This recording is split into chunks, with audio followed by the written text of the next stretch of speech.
Como funciona a intervenção? Gente, como funciona? Vamos lá. Antes da gente entender como funciona a intervenção, a gente tem que saber o que é intervenção e para que ela serve, certo? O que é intervenção neuropsicopedagógica? Intervenção, o ato de intervir, é um ato de modificar alguma coisa, certo? Então, quando você vai fazer uma intervenção, você está modificando alguma coisa. Seja um comportamento, seja uma ação, seja um pensamento, seja uma estrutura de aprendizagem, tá? No caso da intervenção neuropsicopedagógica, qual que é o objetivo dela? Estimular, ampliar e desenvolver as funções que são requisitos e pré-requisitos para a aprendizagem, tá? Então, a gente vai trabalhar na intervenção neuropsicopedagógica entendendo esse princípio.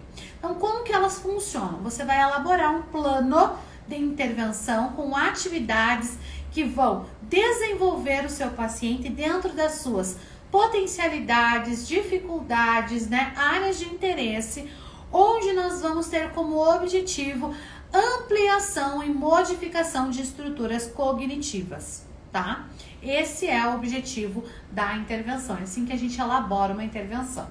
Boa noite, Karen. Onde eu posso conseguir material de raciocínio lógico, linguagem? Se for para intervenção, você vai buscar em qualquer instrumento. Por exemplo, instrumentos de raciocínio lógico, né? Qual instrumento você quer utilizar? Qual é a sua estratégia? Qual é a faixa etária do seu público-alvo? Então, é muito assim genérico, né, para eu te dizer aonde você vai encontrar. Mas já te digo que às vezes, tendo noção do que você quer para aquele paciente, o Google é uma boa opção. A gente coloca lá, cai um monte de loja, um monte de instrumento. Se você quer confeccionar algum instrumento, você pode buscar também no Pinterest. Lá eles têm várias coisas que dão ideias para você, tá? Então, bastante coisa.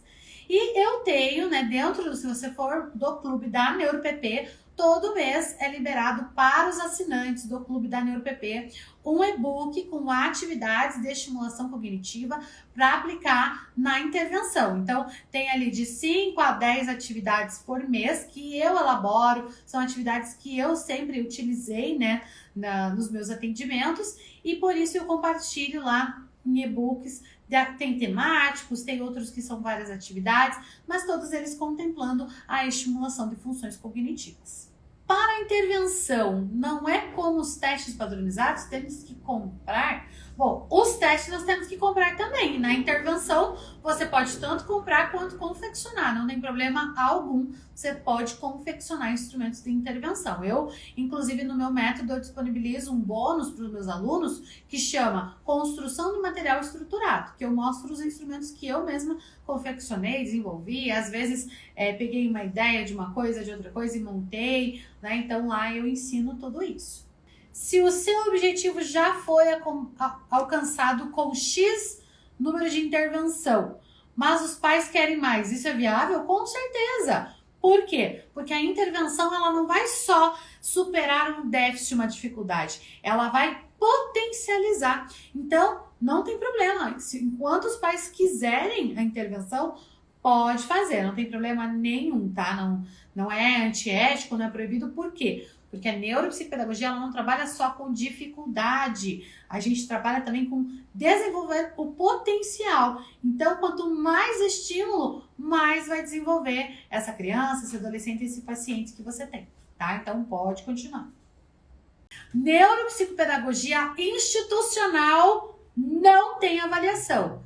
Neuropsicopedagogia clínica é fundamental, é o primeiro passo, é a avaliação. Tá? É a avaliação, para você poder partir para a intervenção, porque o objetivo da avaliação é criar um vínculo com o paciente e descobrir quais são as áreas das habilidades que você precisa intervir. Se você não fizer a avaliação, você não vai saber. Como saber um número mínimo de sessão de intervenção? Não temos, não existe um número mínimo ou máximo, tá? Tudo depende do paciente, de cada paciente e do profissional. Do seu planejamento, da sua estratégia, da sua intencionalidade. Eu já tive pacientes que não precisavam mais do acompanhamento a partir de 12 sessões, assim como eu tive pacientes que ficaram mais de 2 anos comigo em atendimento. Então, não há um número mínimo de sessões, tá bom? Não há mesmo. Mas eu não consigo imaginar um trabalho de intervenção com menos de 12 sessões, tá? A gente tem que pensar que a intervenção ela vai estimular a estrutura cognitiva. Se a gente fosse pensar em músculo, a gente pode fazer analogia com uma academia. Você vai numa academia, você vai uma semana, você tem resultado? Quase nada. Você vai um mês, você tem resultado? Muito pequeno. Agora, 3 meses de academia, né, com atividades sequenciais, você já tem um resultado. Mais ou menos assim que funciona também na neuropsicopedagogia.